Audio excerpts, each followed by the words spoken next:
Eh bah mon vieux, eh bien je crois que c'est la dernière fois que vous me voyez comme ça avec ce confinement. Je peux même pas aller chez le coiffeur parce que là bah ça commence à faire assez volumineux. Et puis voilà quoi, non mais je pense que la prochaine fois bah je vais mettre un bonnet. Mais pas n'importe lequel, un bonnet Barça bien sûr. Et si tu veux que je fasse la prochaine vidéo entièrement en bonnet, et bah je le fais à partir de 1300 pouces bleus sur cette vidéo là. Oui, je gratte des pouces bleus. Et alors? Yo tout le monde! Il est merveilleux, il est beau, il est petit et il commence à me manquer. Parce qu'avec ce connard virus, hein, bah ça fait un petit peu longtemps qu'on l'a pas vu. Et avec le temps, bah je pense pas que ça va aller de mieux en mieux parce que c'est bon, c'est officiel depuis hier.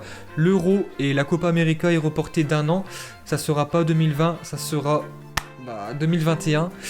C'est les boules. Et bien sûr, comme d'habitude, et bien tout ça je le sais grâce à OneFootball, la meilleure application dans le foot. Donc si tu veux te tenir au courant de tout ce qui se passe en ce moment, et bien c'est très simple, tu télécharges OneFootball, l'application est gratuite et le lien est dans la description. Alors, vous l'aurez compris, aujourd'hui on va se poser la question, Monsieur Lionel Andrés Messi Cucchettini peut-il encore gagner un ballon d'or ?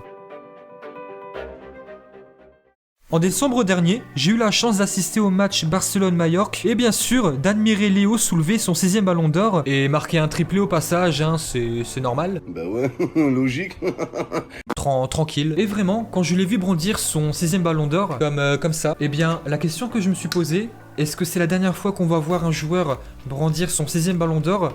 Ou peut-être que Messi va en avoir un 7ème. Ou bien est-ce que l'Argentin va s'arrêter là? Ouais, je réfléchis beaucoup, tu vois. 2009, 2010, 2011, 2012, 2015, 2019. On a beaucoup dit dans le passé qu'il est bon qu'avec Iniesta, Xavi. Et quand ces deux joueurs-là partiront, ses stats vont aussi diminuer. Eh bien, Messi l'an dernier, sans Iniesta, il a quand même fini soulier d'or. Et a vraiment été un passeur monstrueux. Mais quand tu joues au Barça, au Real, à la Juve ou même au Bayern, eh bien forcément ce que tu fais, c'est plus mis en avant. Et les caméras sont plus vite braquées sur toi, et que tu fasses une bonne ou une mauvaise action, eh bien c'est très simple, c'est plus vite relayé que comme si que tu jouais à Guingamp. Le degré de pression et d'attente, hein, bah tu vois, c'est pas pareil. Honnêtement, si Messi n'avait pas marqué au Camp Nou contre Liverpool ce magnifique coup franc, non, le ballon d'or, je pense pas qu'il aurait eu. Et puis voilà, non, franchement, faut se le dire, c'est vraiment ce but-là qui a vraiment marqué les esprits. Bon allez, moi je vais ranger ça. Et ça, eh bien, ça dépend de la logique de certaines personnes en fait. Et ça, même si je sais qu'il y a un système de vote bien défini, avec des règles. Et ce qui l'a vraiment avantagé la saison dernière, c'est qu'une fois encore, il faisait tout pour son équipe, alors que Liverpool, eh bien les voix se sont un petit peu, voire même beaucoup dispatchées, comme la France en 2018, avec la Coupe du Monde, hein, Griezmann, Mbappé, etc. Mais bon, hein, là je pense que je commence à m'éloigner un petit peu du sujet, donc ce que je vais faire, c'est que je vais rembobiner. 1300 pouces bleus sur cette vidéo là. Oups, désolé, je pense que je suis remonté un petit peu trop loin. Voilà, comme ça. Avec des règles. Messi maintenant à 32 ans n'est plus aussi rapide qu'avant. Et ce con, eh bien, il connaît des petits soucis de blessure. Il y a qu'à voir, en début de saison, il s'est blessé une fois, puis a rechuté. Et même là, en ce moment, il n'est pas à 100%. Il le dit depuis plusieurs semaines, voire depuis 2 mois. Il a une petite gêne qui l'empêche d'être vraiment à 100%. Et puis voilà, Messi, bah il est humain, je pense qu'on l'a un petit peu oublié. Si l'an dernier il pouvait tout faire tout seul, car l'équipe était dans une meilleure dynamique et moins d'absents, et bien là cette année c'est pas le cas. Et cette année plus que jamais on voit vraiment un Barça avec et sans Messi. Mais bon, heureusement que t'es là. Léo en ce moment est le meilleur buteur de la Liga en ayant commencé le championnat en retard. Pour le moment Messi a mis 19 buts, et donc premier, et Benzema est deuxième avec 5 buts de moins. Donc 14. Cette saison-là, pour moi, Messi peut l'avoir. Car même si la Copa América est repoussée d'un an, de toute façon il la gagne jamais, eh bien il reste la Ligue des Champions qui va normalement reprendre. Et là, ça peut commencer à être un petit peu intéressant. Car en ce moment, pour une fois, Léo a une vraie coupure, hein, il est comme nous, il est confiné, il ne peut pas jouer, il s'entraîne, hein, je suis persuadé qu'il s'entraîne solo chez lui.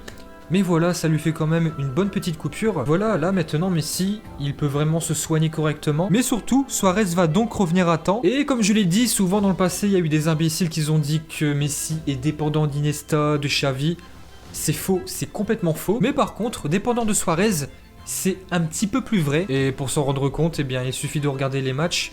On voit vraiment que Messi est un petit peu perdu sans Suarez. Alors oui, les autres équipes en ce moment se reposent, mais du coup, la liste des actuels blessés du Barça vont pouvoir jouer plus de matchs et avoir un Messi en meilleure forme. T'as intérêt, toi. Après, en Coupe d'Europe, si le Barça ne va pas au moins en demi-finale, Le ballon d'or pour Messi cette année, c'est foutu, c'est même pas la peine d'y penser. Et ça, malgré qu'il n'y a pas d'euro, donc Ronaldo ne pourra pas vraiment briller avec le Portugal, Mbappé avec la France, etc., etc. Après, bien sûr, j'en ai pas parlé, mais il y a aussi de la concurrence.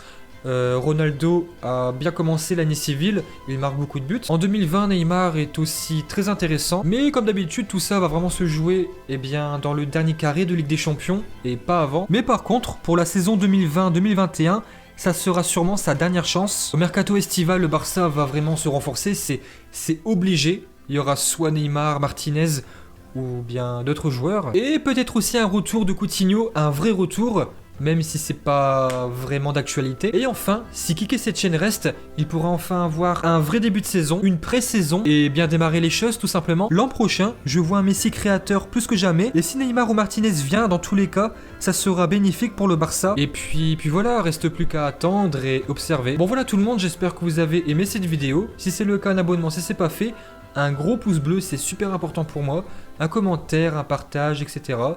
Et moi je te dis à très bientôt. Yo!